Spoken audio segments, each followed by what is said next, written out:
If one had to rank financial situations in the order of liking, being in debt is likely to be at the very bottom, only marginally before bankruptcy. If one has an option to pay off debt versus investing, the choice is quite obvious. But wait a minute, is it the right financial choice or is it just an emotional reaction? In this video, we answer the question, should we pay off debt first or invest? Coming up right now.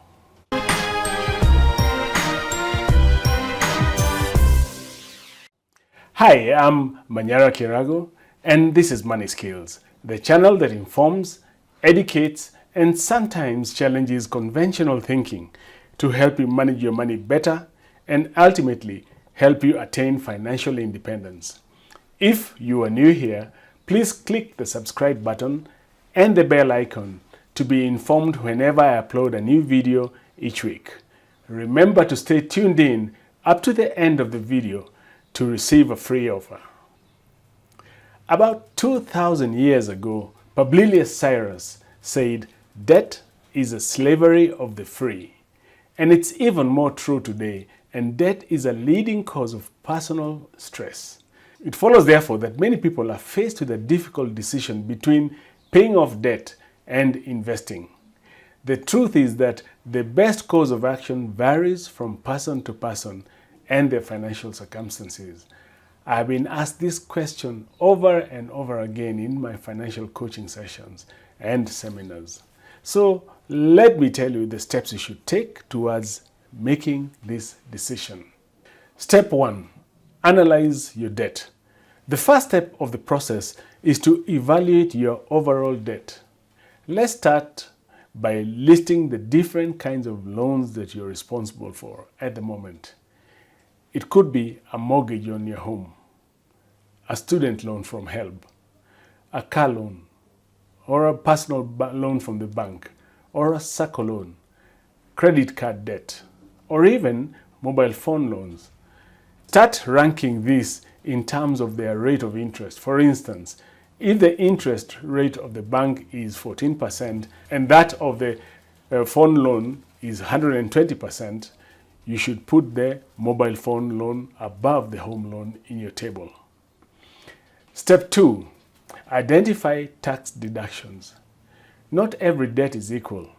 The government allows certain tax deductions on some loans, which means you can deduct the interest you pay on your home loan from your taxable income, subject to a maximum of 25,000 shillings per month. Apply the same practice on all your debts. Step 3. Calculate the effective rate of interest of each debt. Once you identify the tax deductions for the different types of debts, factor these deductions in the rate of interest of your various loans and calculate the net interest payment for individual loans. Repeat the ranking exercise as we did in the first step, and ideally, you should have some changes in the rankings. Step number 4. Analyze investment opportunities. Identify the investment opportunities you have access to.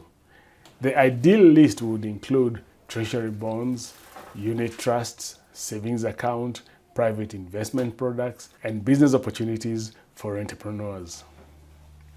Create a table with the average interest yield for each of these investments. For market-related products, take into account their past performance over the past 5 years or even longer. Rank these investment opportunities in terms of their return on capital and associated risk factor. Note that some of these investment options have higher minimum investment limits, so eliminate them based on your income. Step number 5. Identify your risk profile. There is no one-size-fits-all scale for risk analysis. The risk profile or risk-bearing capacity of individual investors varies in proportion to their income, savings, and age. For instance, a young professional at the start of their career has a higher risk tolerance than one approaching their retirement. Analyze your current income, monthly expenses, savings, and future earnings potential and also financial responsibilities and years to retirement. Do understand that creating a risk profile could be tricky, as people often ignore unforeseen events or emergency financial obligations. You can seek advice from a registered financial consultant about this. Depending on this risk analysis, rank your available investment options again. The rankings are likely to change. In step number 6, we compare the investment table and the debt table. We are now ready to compare your debt profile with your available investment opportunities. Find out whether your investment options outrank your debt in terms of the overall return on capital. For instance, if you are investing in a unit trust that offers an average between 18 and 20%, it will rank above a bank loan with an interest rate of 14%. Something to note is we have to make sure to factor in taxation on the investment returns before making this comparison. Step 7, invest or pay off debt. Now that you have done a thorough analysis of your financial life, we are ready to answer the question.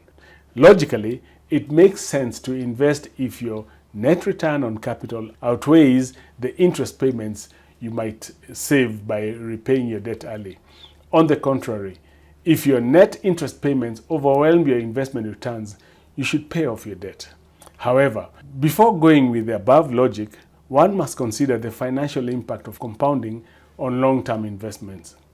We can use an online calculator or consult your financial advisor to project these returns. The chances are that compound interest will overshadow debt savings by a considerable margin. That's the reason why Albert Einstein said that compound growth is the 8th wonder of the world. In step number 8, we then budget our income using the 50-30-20 rule. Under this rule, you should dedicate 50% of your income towards necessary living expenses, 30% towards your personal expenses, and 20% towards saving or making additional debt payments. Smart money supports long-term investments over debt repayment. This is because long-term investments are responsible for wealth generation, whereas repaying debts is critical for your mental well-being. No one ever said that financial decisions are simple. One must understand their impact on their life and decide accordingly. In my professional opinion, long-term wealth generation is critical for your retirement, so dedicate a major portion of your saving towards investments. At the same time, you can marginally increase your debt repayment for an earlier payoff. Is this analysis too overwhelming for you? Please click the link below to go to our financial coaching page, where you can book for a free financial independence coaching session and find out what makes sense for you. Thank you for watching, and if you enjoyed this video, please like, share, and also click the subscribe button and the bell icon to be the first to know whenever I upload a new video. As a bonus, I have a free report, The Top Money Mistakes Kenyan Professionals Make and How to Avoid Them. To download this free report, follow the link below to my website. Have a great day.